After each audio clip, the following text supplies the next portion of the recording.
I have some leftover pierogies here. And 1, 2, 3, 4, 5, 6. I think I'll just cook myself 6. And the rest I'll put away and I'll have this for supper. I'll be alone all day. But while I'm here, I want to talk to you about a few things. You know, I did a bannock, fried bannock, or fry bread, however you want to call it. So I wrote the questions down, and I'll tell you what I have discovered, or kind of have heard, but here it is.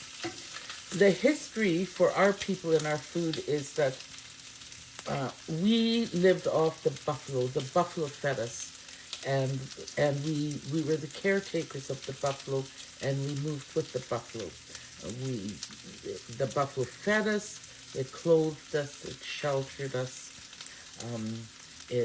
We used parts of it to make tools and knives and things we needed. So that was the buffalo, and the people who had come over from Europe realized that, you know, there was a lot of indigenous people here, and in order to conquer us, I guess you would say, they needed to use some practices, and one of them was to get rid of the buffalo. So there was a big campaign, and they got rid of the buffalo. In 1870 is when they really campaigned, and by 1880 they had destroyed the buffaloes, killed most of them, or all of them in some cases. And then came the starvation for our people. They used flour to relocate us, because in order to eat, we had to move to the reservations that they said to move to. And so, remember, flour was foreign to us.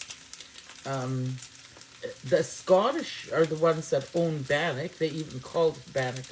We had our own words. Each tribe had their own words.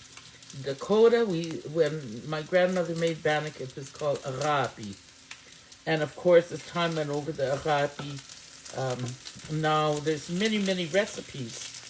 Some people really put lots of things like eggs and milk and stuff into their bannock.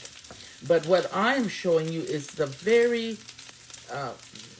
basic bannock that my grandmother made when I was a child.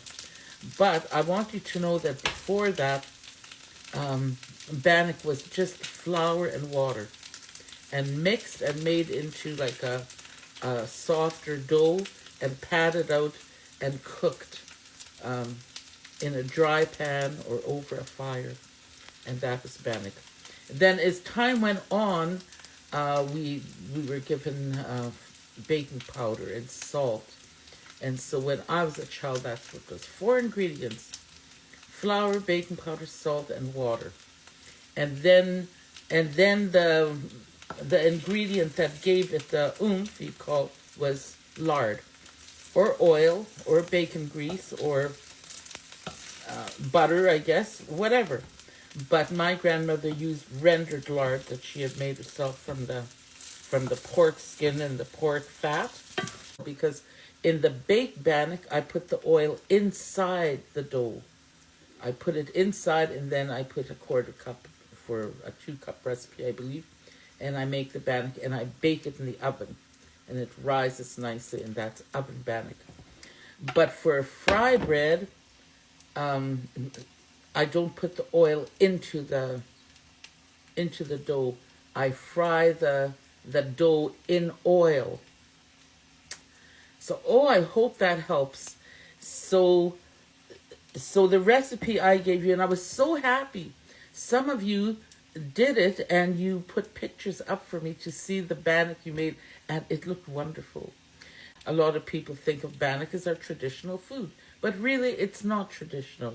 Our traditional food was the buffalo, but we don't have that anymore.